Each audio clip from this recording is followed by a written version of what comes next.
தெனாலிராமன் கதை. சொல்வது ஹேமலதா. ஆந்திர பிரதேஷில் தெனாலின்ட்டு ஒரு ஊர் இருக்குது. அந்த ஊரில் ராமன்னு ஒருத்தர் இருந்தான். அவர் ரொம்ப தமாஷா எல்லா சமயத்துலேயும் பேசின்னு இருப்பார். எல்லாரையும் எப்படியாவது தன் பேச்சுக்கு இழுத்துருவார். அப்படின்னா எல்லாருக்கும் அவரை பிடிச்சி போயிடும். அவரை அதை சொல்லி அந்த ஊரில் இருக்கிறவங்க எல்லாம், அந்த ஊர் ராஜா இருக்கார்ல, அவர் பேர் கிருஷ்ணதேவராயர். அவர்கிட்ட போய் சொல்லுவாங்க, இந்த மாதிரி தெனாலிராமன் ஒருத்தன் இருக்கான் அப்படின்ட்டு. அப்படியே அவனை நம்ம அரசபைக்கு கூட்டின்னு வர வேண்டியதானே அப்படின்பாரு ராஜா. சரின்ட்டு அவனை அரசபைக்கு கூட்டிகிட்டு போவாங்க. ராஜாவுக்கும் இவரை ரொம்ப பிடிச்சிரும். அவர் பேசுறது சொல்கிறது எல்லாமே ஒரே தமாஷா இருக்கும். ஆனால் ரொம்ப புத்திசாலித்தனமாக இருக்கும்.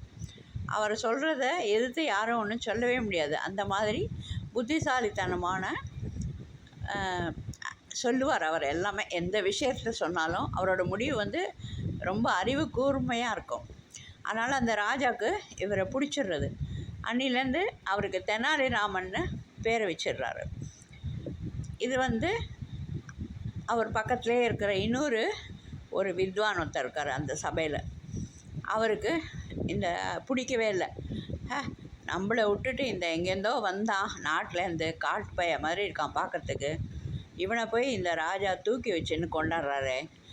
இவனை எப்படியாவது பழி வாங்கணும், இவனை மட்டன் தட்டி ஆக்கணும், இதே ராஜா இவனுக்கு தண்டனை கொடுக்கும்படியாக நம்ம பண்ணணும் அப்படின்னு நினச்சிட்டுருப்பார். அவர் இந்த தெனாலிராமன் வீட்டுக்கு பக்கத்து வீட்டில் தான் இருக்கார். அந்த காலத்துலலாம் வீடெல்லாம் நல்லா பெருசாக இருக்கும். அதுவும் இந்த மாதிரி ராஜா வீட்டில் அரண்மனையில் வேலை செய்கிறவங்களுக்குலாம் நல்ல பெரிய பெரிய வீடு, தோட்டம் அதெல்லாம் இருக்கும். அந்த பக்கத்து வீட்டுக்கார தோட்டத்தில் நிறைய ரோஜா பூ பூத்துருக்கும். தெனாலிராமன் பையன் ஒருத்தன், அவன் கொஞ்சம் வாலு பையன், சின்ன பையன்தான், ஒரு 10-12 வயசு இருக்கும், அவ்வளோதான். ஆனால் அவனுக்கு ரொம்ப நாளாக இந்த ரோஜா பூ பக்கத்து வீட்டில் இருக்கிறது பறித்து நம்ம ஊர் சாமிக்கு நம்ம வீட்டில் பூஜை செய்யணும் அப்படின்னு அவனுக்கு ஆசை. அதனால் அவன் ஒரு நாள் டெய்லியே பறிச்சுன்னு போயிடுவான் பக்கத்து வீட்டிலேருந்து, யாருக்கும் தெரியாமல். ஒரு நாள் அந்த பக்கத்து வீட்டுக்காரர் இவன் பறிக்கிறத பார்த்துடுறாரு. இவன் என்ன ஒரு சின்ன சாமிக்கு பூ கூடைன்னு சொல்லுவோம்ல, அந்த மாதிரி ஒரு சின்ன கூடை எடுத்துன்னு போய் பறிச்சுட்டு செவரேறி குதித்து வந்துடுவான். அன்றைக்கி அவன் செவரேறி குதிக்கும் போது இந்த ஆள் பார்த்துறாரா. அவன் பதட்டத்தில் கீழே ஏற முடியல அவனால் செவரு. அவனுக்கு என்ன பண்ணனே தெரில. அப்படியும் கொஞ்சம் கஷ்டப்பட்டு அந்த பூவை எடுத்துட்டு வந்துடுவான். எப்படியோ மேலே ஏறி வந்துடுவான். அவனுக்கு பூவையும் கீழே கொட்டுறதுக்கு இஷ்டம் இல்லை. அதனால் அதையும் எடுத்துன்னு அவன் வந்துடுவான். அந்த பக்கத்து வீட்டுக்கார வித்வான் என்ன பண்ணுவார், இதான் சாக்குன்னு தெனாலிராமன் வீட்டுக்கு விடுன்னு இதை பாரு, உன் பையனை நான் இப்போது கையும் களவுமாக பிடிச்சிட்டேன். அவன் கையில் என் தோட்டத்து ரோஜா பூவெல்லாம் திருடி வச்சுருக்கான் பாரு. இவனை இப்படியே விட மாட்டேன், இப்போவே நான் ராஜா கிட்டே போய் சொல்லிடுவேன் அப்படிங்கிறான். தெனாலிராமனுக்கு என்ன பண்ணுறதுன்னு தெரியல. ஏன்னா அவன் கையும் களவுமாக பிடிபட்டுட்டான். அவங்ககிட்ட இல்லைன்னு சொல்ல முடியாது, பொய் சொல்ல முடியாது. அதனால் அவன் அவர்கிட்ட சொல்கிறான், என் பையன் நேற்று எங்கேருந்தோ விளையாடிட்டு இருக்கும்போது சறுக்கி விழுந்துட்டான். அவனுக்கு கால் சரியில்லை, அவனால் ரொம்ப தூரம் நடக்க முடியாது. அவனை வண்டியில் ஏற்றின்னு போங்க. அவன் திடீர்னு இந்த கூடையோடவே எடுத்துன்னு போங்க. கையும் களவுமாக தானே நீங்கள் பிடிச்சிருக்கீங்க. கண்டிப்பாக அவன் மாட்டின்ட்டானாக்கா ராஜா தண்டனை, உங்கள் ஆசைப்படியே ராஜா தண்டனை கொடுப்பாரு. ஆனால் என் பையன் அவன் அவனுக்கு வாய் இருந்தால் அவன் பழைச்சிப்பான். என்ன சொல்கிறாரு, வாய் இருந்தால் பிள்ளை பிழைக்கும் அப்படின்னு சொல்கிறாரு. அந்த பையன் அவனும் புத்திசாலி, தெனாலிராமனே புத்திசாலி, அவனோட பையன் எப்படி இருப்பான். அதனால் என்னடா அப்பா ஏதோ சொல்கிறாரு, நம்ம கால் நல்லா தானே இருக்குது, வண்டியில் எதுக்கு போக சொல்கிறாருன்ட்டு அவன் ஒன்றும் சொல்ல மாட்டான். பேசாமல் வண்டியில் ஏறி உக்காந்துருவான்.